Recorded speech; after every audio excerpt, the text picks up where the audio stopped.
बेटा आज ना कुछ पॉइंट्स के बारे में बात करेंगे, ठीक है। देखो, हमने इससे पहले स्फेरिकल मिरर्स के बारे में बात कर ली थी। एक होता था कॉन्वेक्स मिरर एंड एक होता था बेटा आपका कॉनकेव मिरर, ठीक है।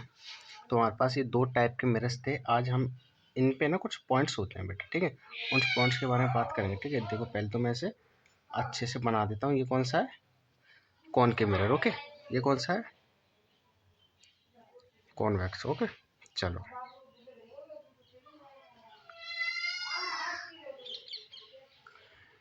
तो बेटा देखो होता क्या है। सबसे पहले तो ये समझो, ये जो लाइन होती है ना बीच में से जाती हुई, ये मिरर्स के सेंटर से होकर जाती है। ये मिरर के सेंटर से होकर जाती है। हम्म? अब देखो, अब देखो, इस कॉनकेव एंड कॉन्वेक्स मिरर पे ना कुछ पॉइंट्स होते हैं। देखो यहाँ पर होता है बेटा आपका P, यहाँ पर होता है आपका P, ओके। यहाँ पर होता है हमारा F एंड बेटा यहाँ पर होता है हमारा C, ओके। ऐसे इसमें होता है। यहाँ पर होता है बेटा P, यहाँ पर हमारा F, यहाँ पर हमारा C, ओके। P का मतलब होता है बेटा पोल, F का मतलब होता है बेटा फोकस एंड C का मतलब होता है सेंटर ऑफ कर्वेचर। दोनों में सेम बात है। अच्छा बेटा, अच्छा। तो बेटा एक बात बताओ, मुझे एक बात बताओ, ये जो C होता है ना, ये जो C होता है ना, ये जो सेंटर ऑफ कर्वेचर वाला ये जो पॉइंट होता है ना, ये स्फेरिकल मिरर का ना क्या होता है? रेडियस होता है। रेडियस होता है। देखो ऐसे मान के चलो, ऐसे मान के चलो। देखो आप रेडियस जानते हो? रेडियस क्या होता है? देखो अगर इस स्फेरिकल मिरर को मैं पूरा ऐसे करके dot dot dot dot dot ऐसे पूरा करके ऐसे करके बना दूँ, बात समझ रहे हो आप? मैं इस स्फेरिकल मिरर को ऐसे करके डॉट डॉट डॉट डॉट ऐसे ऐसे ऐसे ऐसे करके पूरा अगर मैं बना देता हूँ ऐसे करके इस तरह से, तो क्या बताओ, यहाँ से यहाँ तक जो सेंटर, देखो ये इसका सेंटर होगा स्फेरिकल मिरर का, इस सर्किल का ये जो बीच वाला होगा यही तो सेंटर होगा। और उस सेंटर से पास होने वाली लाइन क्या कहलाती है? मतलब इस सेंटर से अगर मैं मिरर के किसी भी कोने को अगर मैं चला दूं तो वो रेडियस तो कहलाती थी। बताओ, वो रेडियस तो कहलाती थी। तो इसीलिए ये क्या होता है, ये क्या होता है, सेंटर ऑफ कर्वेचर होता है, क्योंकि ये हर स्फेरिकल मिरर का सेंटर होता है। अगर मैं पूरा मिरर बना दूं तो, मतलब पूरा सर्कल बना दूं तो, और इसे हम सेंटर ऑफ कर्वेचर भी कहते हैं और रेडियस ऑफ कर्वेचर भी कहते हैं, क्योंकि ये एक तरह से रेडियस ही होता है, ठीक है। देखो ना, अगर मैं पूरा इसे सर्कल बना दूं तो सर्कल का रेडियस ये सेंटर है, और सेंटर से ये जो यहाँ से लेके यहाँ तक की जो लाइन होती है या फिर जो भी कह लो, वो क्या होती है? हमारी रेडियस ही तो होती है। इसीलिए हम इसे सेंटर ऑफ कर्वेचर भी कहते हैं, रेडियस ऑफ कर्वेचर भी कहते हैं, ठीक है। ऐसी इसमें भी यही है। देखो अगर इसको अगर मैं पूरे को ऐसा करके बना दूं, ऐसा करके बना दूं, तो ये सेंटर ही तो हो जाएगा। सेंटर से जाने वाली लाइन क्या होती है? बताओ, रेडियस ही तो होती है। बात है समझ में? चलो ठीक है, इतनी बात तो ठीक है। अच्छा बेटा, एक बात और समझो, एक बात और समझो, एक बात और समझो बेटा। देखो बेटा, अब ये जो एफ होता है ना, एफ, ये क्या होता है? ये सेंटर ऑफ कर्वेचर का आधा होता है। देखो ये जो सेंटर ऑफ कर्वेचर है, ये लेंथ कहाँ से कहाँ तक है? पी से लेके सी तक। देखो पी से लेके इस सेंटर तक के पॉइंट को हम सेंटर ऑफ कर्वेचर कहते हैं, है ना। और एफ क्या होता है? एफ होता है इस सी का आधा। देखो आप देख पा रहे हो ना, समझ पा रहे हो नहीं? मतलब कि ये होता है पूरा सेंटर ऑफ कर्वेचर, और इस सेंटर ऑफ कर्वेचर की लेंथ का आधा होता है बेटा फोकस, है। मतलब कि दो फोकस को अगर मैं जोड़ दूं तो मेरा ये पूरा सेंटर ऑफ कर्वेचर आ जाएगा ना। बताओ, बता रही समझ में? ऐसी सेम टू सेम इसमें ये पूरा centre of curvature, centre of curvature का आधा फोकस, सेंटर ऑफ कर्वेचर का आधा फोकस, ठीक है। ऐसे समझो, ये यहाँ से यहाँ तक होता है बेटा आपका। मैं एक तरह से इसे ऐसे लिख सकता हूँ, इसे इसे पता है मैं एक तरह से कैसे लिखता हूँ? तो वो यहाँ से यहाँ तक की लेंथ सेंटर ऑफ कर्वेचर कहलाती है, ठीक है। अच्छा, तो मतलब कि ये भी फोकस एंड ये भी फोकस, बताइए सर।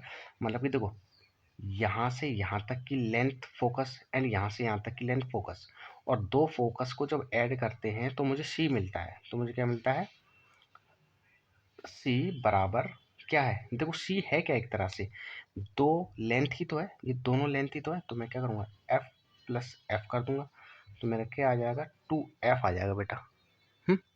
अच्छा, अब क्योंकि सेंटर ऑफ कर्वेचर को मैं रेडियस ऑफ कर्वेचर कहता हूँ, इसीलिए मैं रेडियस ऑफ कर्वेचर करके मैं r लिख सकता हूँ। तो ये एक तरह से 2f आ जाता है। बात आई समझ में? मतलब कि ऐसे समझो, ऐसे समझो कि जो, देखो जो पी एफ होता है वो बराबर होता है सी एफ के। पता है समझ? मतलब कि पी एफ लेंथ जो है, पी एफ लेंथ जो है, पी एफ लेंथ जो है वो बराबर होगी सी एफ लेंथ के। मतलब कि ये लेंथ बराबर ये होती है ना। तो मैं क्या कह सकता हूँ, ये जो सेंटर ऑफ कर्वेचर है, मतलब कि ये जो सी है पूरा, ये जो सेंटर ऑफ कर्वेचर है, ये ये एडिशन है किसका, फोकस का। बात आई सर? मतलब कि देखो इसे भी मैंने फोकस क्यों कह दिया था, क्योंकि यहाँ से यहाँ तक की लेंथ, यहाँ से यहाँ तक की लेंथ के बराबर होती है। बात आ रही है सर ना? तो ऐसे समझो ये पूरी लेंथ किसके बराबर होगी, एफ प्लस एफ के। मतलब कि सीधा से सीधा आपका ये एक फॉर्मूला बन जाता है, radius of curvature is equal to 2f। ठीक है, ये भी एक मेन फॉर्मूला है बेटा। ठीक है, ये भी एक मेन फॉर्मूला है। ठीक है, ऐसे ही इसमें भी रेडियस ऑफ कर्वेचर 2f ही होगा। ठीक है, इसमें बेटा कुछ साइन कन्वेंशन भी होती है, मतलब हमें कहीं कहीं पे माइनस लगाना पड़ता है, कहीं प्लस लगाना पड़ता है, उसकी बातें अभी हम बाद में आगे करेंगे। ठीक है, वैसे आप ये समझो, ये जो आपका फॉर्मूला, ये एक फॉर्मूला होता है। ठीक है, r is equal to 2f। r क्या है, रेडियस ऑफ कर्वेचर, यानी कि यहाँ से यहाँ तक की लेंथ है। r क्या है, यहाँ से यहाँ तक की लेंथ है। फोकस क्या है, यहाँ से यहाँ तक की लेंथ है। बात आ रही समझ में? अच्छा, अब बेटा समझो ये जो P पॉइंट होता है ये क्या होता है बेटा, ये जो P पॉइंट होता है ना, ये जो पोल पॉइंट होता है ना, ये किसी भी रिफ्लेक्टिंग सरफेस का मैं ये कह सकता हूँ, जो कॉनकेव जो स्पेरिकल मिरर्स होते हैं, उन स्पेरिकल मिरर का जो रिफ्लेक्टिंग सरफेस होता है उसका सेंटर होता है ये। देखो अब इसका यही तो होगा सेंटर, ना ये होगा ना ये होगा, यही तो होगा। अच्छा ठीक है, ऐसी इसमें। ठीक है, अच्छा दूसरी बात, ये जो बीच में से लाइन होकर जाती है ना, जो पोल को क्रॉस करती हुई जाती है, देखो पोल को क्रॉस करती हुई जो लाइन जाती है, इसे कहते हैं बेटा हम प्रिंसिपल एक्सिस। क्या कहते हैं, इसे कहते हैं प्रिंसिपल एक्सिस। तो इसका मैं नाम, देखो इन सबके मैं नाम लिख देता हूँ, मैं इन सबके नाम लिख देता हूँ। इस वाली लाइन का नाम है बेटा, इसे कहते हैं हम principal axis, principal axis. Okay, ऐसे ही इसमें भी प्रिंसिपल एक्सिस यही है। ठीक है, ये क्या होता है बेटा, ये होता है आपका centre of curvature. Okay, centre of curvature कह लो या फिर रेडियस ऑफ कर्वेचर भी कह लो। ठीक है, ये क्या होता है बेटा, ये होता है आपका फोकल पॉइंट या फिर focus point, focal point. And ये क्या होता है, ये होता है आपका पोल। बताइए सर में इस, और यही सारी चीज़ें इसमें। ठीक है, यही सारी चीज़ें इसमें। ठीक है, तो एक फॉर्मूला याद रखो बेटा, r is equal to 2f। r क्या है, c ही है ना, r क्या है, c ही है। मैं इसको ऐसे भी लिख सकता हूँ, रेडियस ऑफ कर्वेचर, मतलब कहने का मतलब जो है, यहाँ की लेंथ जो है वो बराबर होती है यहाँ की लेंथ से। इसका मतलब अगर ये पूरी लेंथ होगी तो ये पूरी लेंथ क्या होगी, ये लेंथ प्लस ये वाली लेंथ। ठीक है, ऐसा ही इसमें होता है। ठीक है, अच्छा चलो बेटा, इतनी बात आपको समझ में आ गई। चलिए, तो ये पॉइंट्स हमने समझ लिए।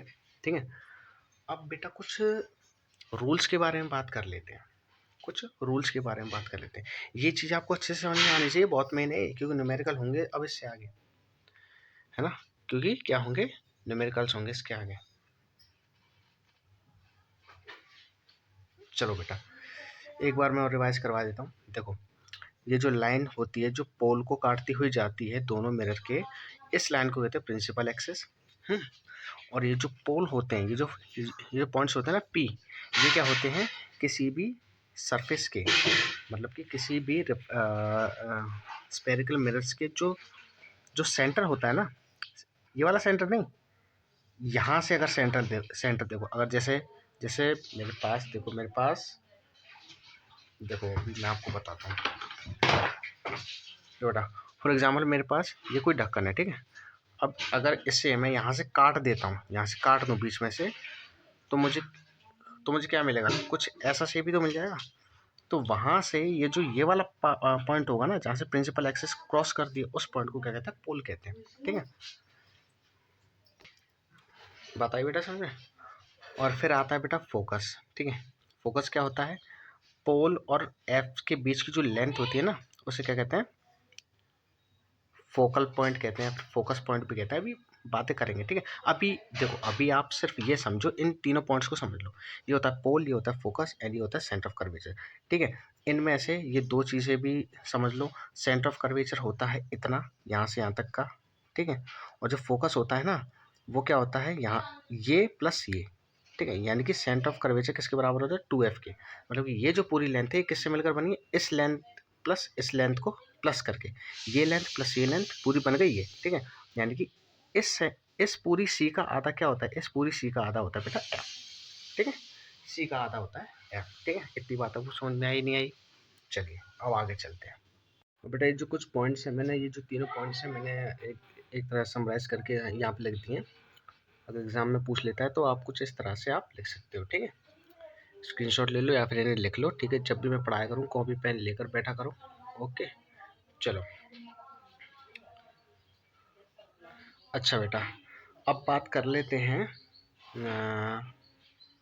फोकल लेंथ की। देखो देखो बेटा, ये पॉइंट कौन सा है, इस पॉइंट को केवल फोकल पॉइंट कहेंगे, इस सी को केवल सेंटर ऑफ कर्वेचर कहेंगे, ठीक है। अब हम कुछ लेंथ्स की बातें करेंगे। देखो, यहाँ से यहाँ तक की लेंथ को क्या कहते हैं, फोकल लेंथ कहते हैं बेटा, पता है इसमें। यहाँ से यहाँ तक की लेंथ को क्या कहते हैं, फोकल लेंथ कहते हैं, ओके। बात है समझ में। और फोकल लेंथ का जो डबल होता है ना, फोकल लेंथ का जो डबल होता है वो क्या होता है, सेंटर ऑफ कर्वेचर। मतलब कि सी से एफ तक की जो दूरी होगी वो किसका डबल होगी, वो यहाँ से यहाँ तक की लेंथ प्लस यहाँ से यहाँ तक की लेंथ का डबल होगी, ठीक है। तो बेटा आशा करता हूँ आपको अच्छे से चीज़ें समझ में आई होगी इस लेक्चर में। तो बाकी जब हम न्यूमेरिकल्स करेंगे ना, तो और अच्छे से समझ में आएगी चीज़ें आपको, और अच्छे से आपको चीज़ें समझ में आएगी। तो बेटा आज के लिए हम यहीं पर रोकते हैं। बाकी की बातें हम नेक्स्ट लेक्चर में लेकर आएंगे, ओके। तो बेटा थैंक यू।